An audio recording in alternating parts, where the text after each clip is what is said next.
Here we go for games 17, 18, and 19. Starting with game 17 here.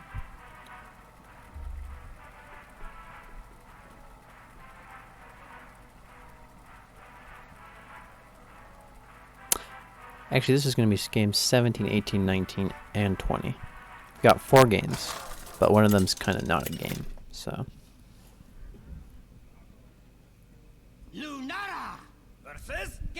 We're up against a warrior here, probably pirate warrior, probably tired of running into a lot of jade druids that just wreck pirate warrior. He thinks we're a jade druid, and so he concedes.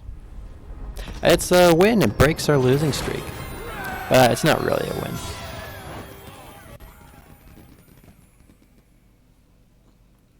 So here we go, game 18.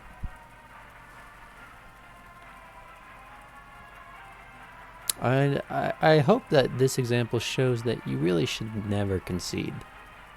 We are favored against Pirate Warrior. However, Pirate Warrior can definitely beat us. Lunara versus Garrosh. Here we are, another warrior. Once again, probably Pirate Warrior. So we just want to mulligan for good anti-aggro tools. Seeds is no good. Giving them 2/2s is about the same as what they already have on the board usually.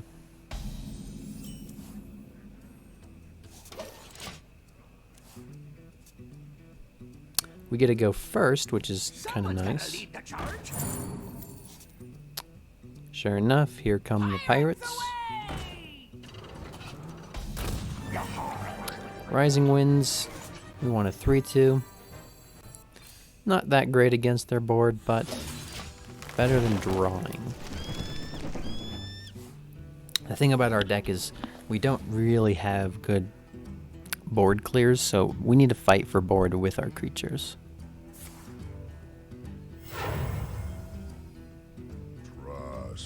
They've got the Coin South Sea Captain, so they can kill off our 3/2, and actually that's not too bad for us. Trading for one of their pirates is decent enough. We're gonna drop the Arch Formation, just lines up really well against their board. Very hard for them to not trade in 2 of their pirates for it.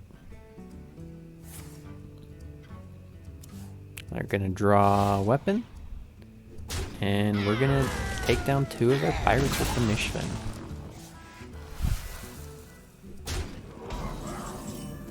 Now it's our turn 4. I really want to play the Alkaloided Pain. We want to start cycling. Branching Paths is not super great here. Rising Winds without any follow-up, not great either. So we're just going to make 2 1/1s and the Alkaloided Pain.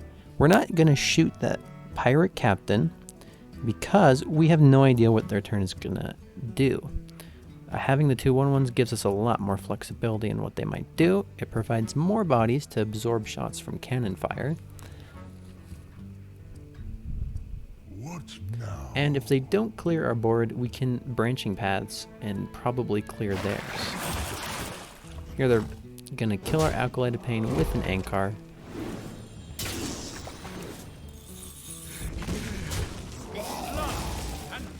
And they have the Dread Corsair, which is quite dreadful for us.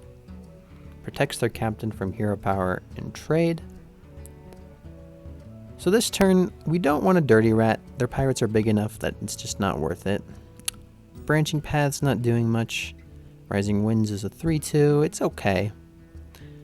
Mulch is good enough. It removes the 4/4, allows us to kill off their pirate captain. Loatheb was the other consideration. However, if we play Loatheb, they get to play more pirates that are buffed by the captain, possibly more taunts, making it harder to reach their captain later on. And they get to push, of course, more damage.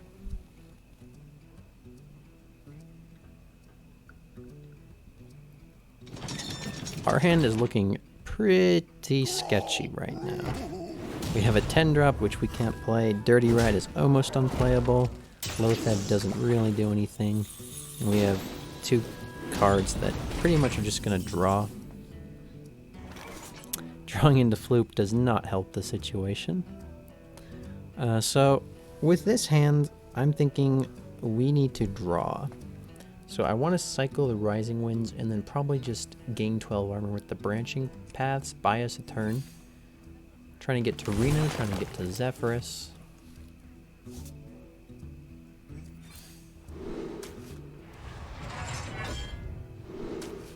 And so this is one of the games that shows how Mishfin can actually be a bad card. Shuffling in a 10-drop against aggro is just not what you want to be doing. Pirates away! They have the Pirate Captain. They're shooting us with cannon fire.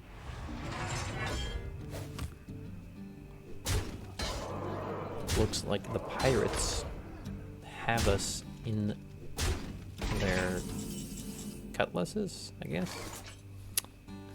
Poison Seeds, once again, the only board wipe we have in Druid, but leaves behind way too many bodies. Well played. Technically, actually Dirty Rat doesn't even save us if they don't have any minion to pull. So as we can see here, the Pirate Warrior did beat us. And it just shows the opponent who conceded against us before might have done the same if he had not conceded. If you're trying to get Legend, if you're trying to play to the best of your abilities, never concede until you know that there's really no way you can win. Even then, you probably shouldn't concede. Your opponent might misplay. Who knows, they could disconnect. Maybe they gotta go to a party and quit the game. You never know. Lunara versus Nemzi. Here we're against a Warlock. The forest fights back. We're gonna mulligan as if it's discard Warlock. I kinda like the Crystal Merchant. It does not contest the board super well, but it does help to draw. The Poison Seeds we keep because sometimes they just make huge big boards really fast with Tiny Knight or Doomguard. Looking back, I do think the Crystal Merchant is not something we keep in this matchup. The 1/4 body just is not impactful enough. Make 2 1/1s to contest Flame Imp. So they play the Quest, which is great for us because they started with 1 card down in their hand, make their synergies less likely to draw into. It's a card that they can't even activate until way late in the game. Slows down their deck a lot. It also takes away their turn 1 play. We're able to develop the Merchant. They pitch the Doomguard with their Fellstalker, which is nice for us. Draw Mishfin. We could play Bran, Mishfin, or Zephyrus plus Holy Smite to remove the 4/3. We could also trade in our 2 1/1s in Hero Power. I'm going to end up going with the Mishfin. The 4/3, we want to try to protect our Merchant if we can. Trading in the 2 1/1s and Hero Powering works, but then we're only left with a 1/4 on board. With the Arch for Mishfin, they trade into the Mishfin and we're left with 2 1/1s and a 1/4. And we don't really need to draw with this hand. Zephyrus plus Bran should give us plenty of gas, plus the top decks in our deck. Break their ranks. They have a Shield Breaker. And they're able to win trade our Crystal Merchant. An expired Merchant, Fist of Jiraxius, and it lands on our 3/4, which is just terrible for us. Trade into the 4/2. We don't want to trade into the 2 1/1s because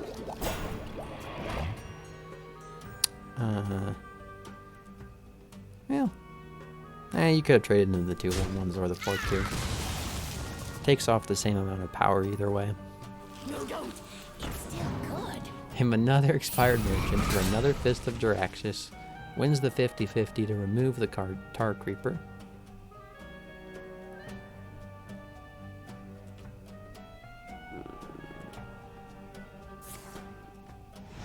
Soulfire face. Now this is a bold move from our opponent. It pushes 8 face, but we're at 30 HP. I think they should have held back there. I could Spellbreaker the Expired Merchant, but I really don't need to. They can have 2 Fist of Jiraxxus in their hand all they want. So I decided I want to go for Brand Zephyrus, hoping to get Silence with Zephyrus, and then a good 6-drop for the following turn. And this puts in more stats than the Spellbreaker would, and it also can give us a 6-drop. Unfortunately, we don't get Silence. I'll still take a Backstab for a little bit of tempo. Instead of going for the high main, I decided to go for Temple Enforcer. The reason being, if Brand survives, the Temple Enforcer gets to double its battle cry and help the Brand survive even longer for more Brand shenanigans. You could Backstab either the Expired Merchant or the Shield Breaker. I go for the Shield Breaker in the hopes that maybe we can Spellbreaker the Expired Merchant on the following turn. But of course they're going to trade it into Zephyrus, so it really didn't matter which one you Backstab there. You were just a bird. They have a Nightshade Matron, which is great for them. Fist of the Jiraxxus goes face. Kind of a nice break from it hitting our minions, so now we can trade into their Matron with half of our Oasis Surger.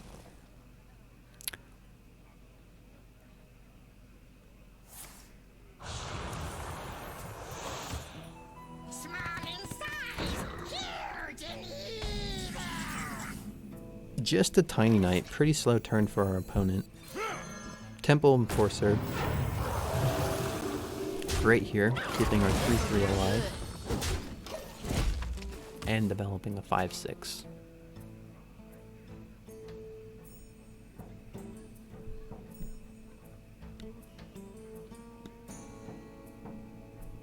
You are not the boss of me.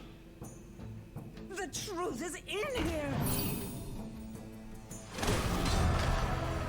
Quest is complete, but they don't have 5 mana to play it.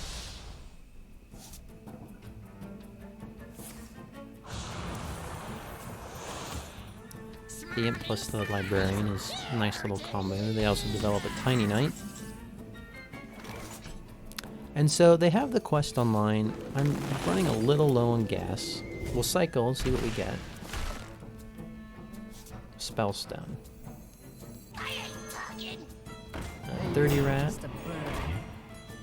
Matron. Aw, thank you. And so we're going to want to trade our 5/6 in. We have a taunt that it can hide behind. Definitely kill the Malkazar's Imp. And the question is whether you Spellstone the Librarian or not. I think we decide not to. We want to keep it up for in case we can upgrade the Spellstone to kill something bigger. And our 2/6 taunt is just really good against the Librarian. So here our opponent, they play their quest. This is the card that they basically sacrificed a starting card in their hand and their turn 1 play for. And it's a 5 mana for 2 3/2s so far. It's not very great, not for how much they had to sacrifice for it. We're just gonna go face, hide behind our taunts. I get a little excited that we're so close to lethal. I'm just gonna play the Spellbreaker. But I realize the only way they win is if they play a taunt, so we just hold back the Spellbreaker in case they do. Our 5/1 and our 3/2 hiding behind our taunts. And so here we see how little the quest has done. It's summoned 2 3/2s. They had to sacrifice so much for it. Just don't play it if you're playing Discard Warlock. The Discard Warlock is an aggro deck. You don't want to have a 5 mana for 2 3/2s and giving up your turn 1 play. Truth is in here. They have 2 taunts. If they had gotten 1 more taunt, they might have survived. Well played. But we have the Spellbreaker, Your magic shall not save you. and that will be lethal. Also worth noting, if our opponent had saved the Soulfire and Fist of Jiraxxus earlier, they might have been able to remove our 5/1, and this game could have gone very differently.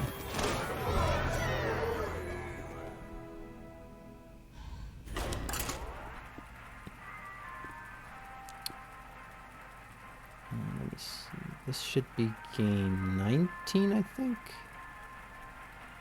See, Pirate was 17 that conceded. Then the Pirate that played us was 18. Discard Warlock was 19. This is game 20.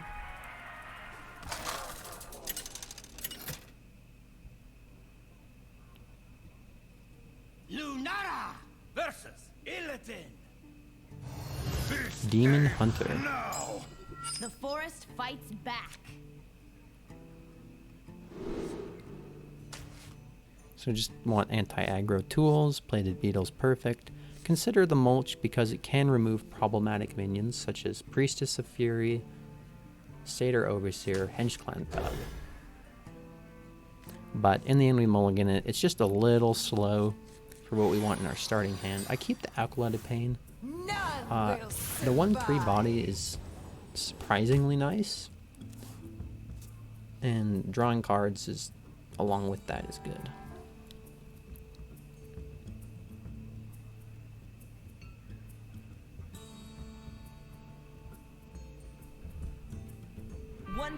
In general, minions with 3 HP are really good against Odd Demon Hunter. Anything with 2 HP just dies to their hero power.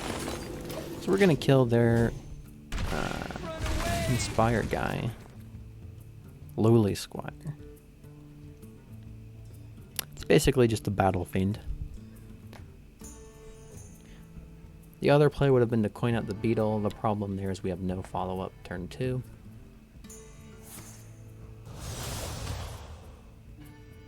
And luckily for us, our opponent has no follow-up either. So we can just play our beetle.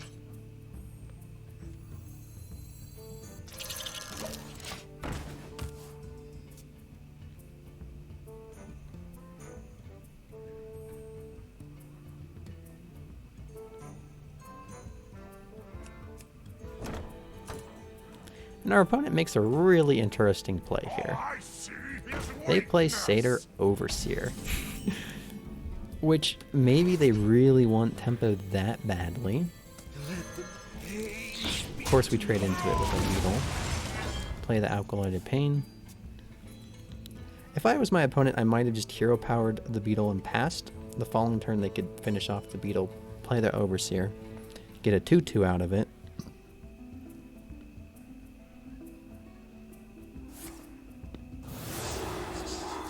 They use their Consume Magic on our Echo of the Pain.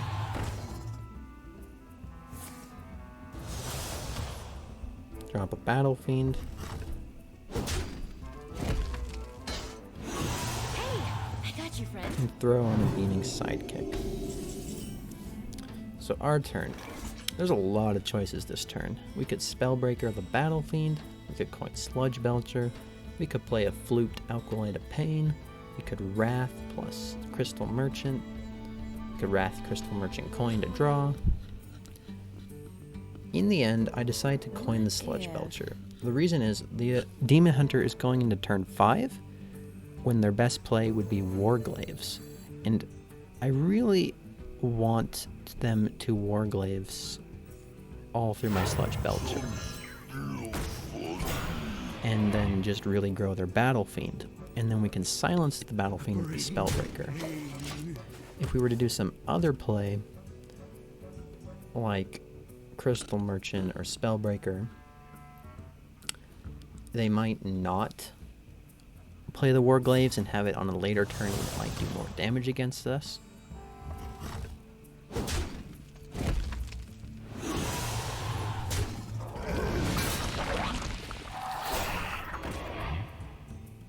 Sithalid Swarmer. Draw Elise. Just play Elise. We want to duplicate Wrath in our hand. Duplicating Flute is good. And the 5/5 on board is not bad. Need a hand, Explorer?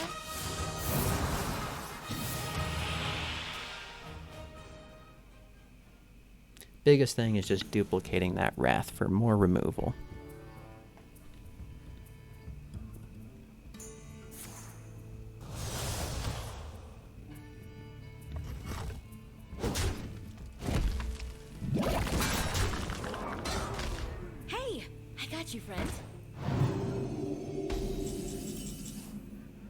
Just Beaming Sidekick and Hero Power. Pretty bad turn from our opponent. They probably have Priestess of Fury in their hand, since they don't have any other plays. So set up against Priestess of Fury, you just want to put as many stats on the board compared to them. Spellbreaker takes off 3 of those stats and develops a 4/3. Trade into the Swarmer. And then the 1/4 puts a lot of stats against Priestess of Fury as well.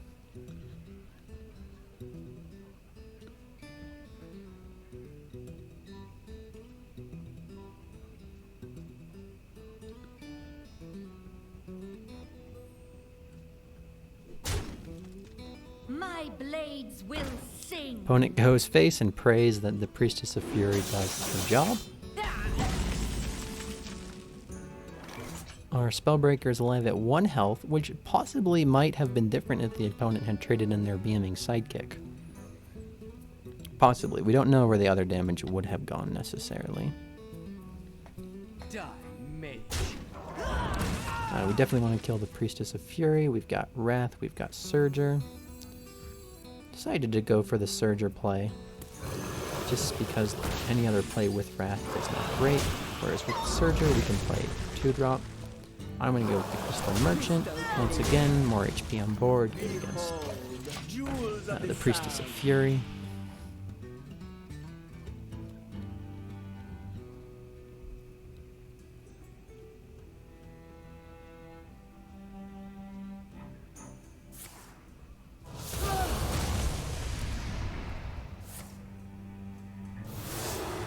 Our opponent I-beams the Merchant and Consume Magic's the other one. They want to shut off our card draw, but I'm not sure that's what they should be doing.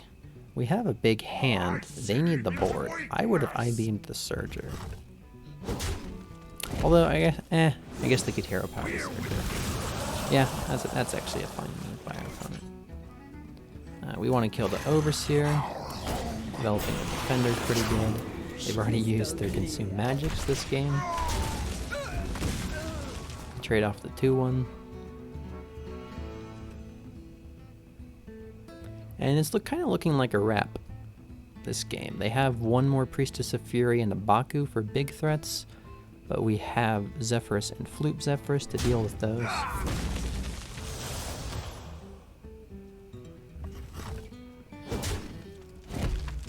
The rest of the threats are pretty small. They do have the Priestess, so we just want to remove the Priestess. Zephyrus can do that. I'm not actually knowing what he'll offer me when I play this, and I'm a little disappointed in what he did offer us. He did give us Gorehowl to deal with it, but Natalie Celine is 8 mana, so we can't play that this turn.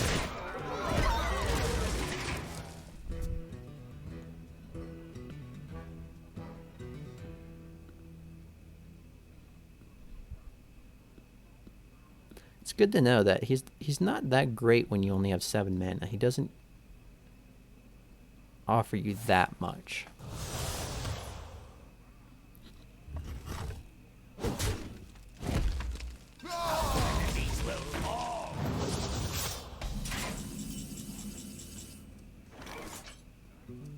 Glavebound. I'd rather not Gorecloud the Glavebound and use Zephyrus to remove it instead. Your wish is my suggestion. We're getting kind of low on HP. Siphon Soul's perfect.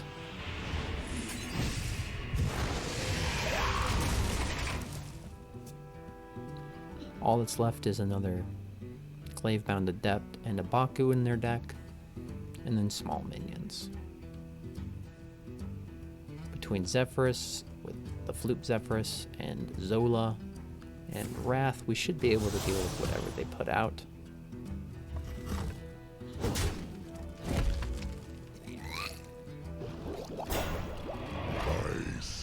Our opponent definitely has a very interestingly tech deck with the Swarmer, the Beaming Sidekicks, and Tar Creeper. Your wish is my suggestion.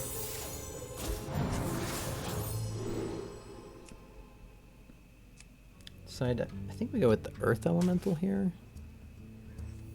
Yeah.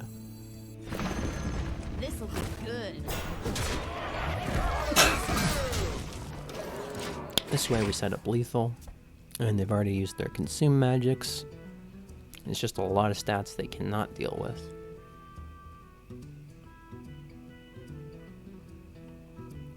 And they do not want to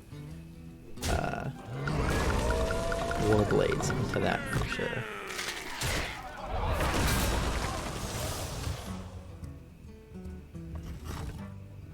Yori and Belotha clear off the Earth Elemental, but Well played. we've got lethal with Zephyrs. Zola Zephyrs. Your wish is my suggestion.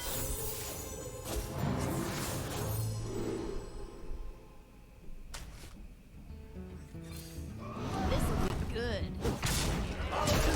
Alright.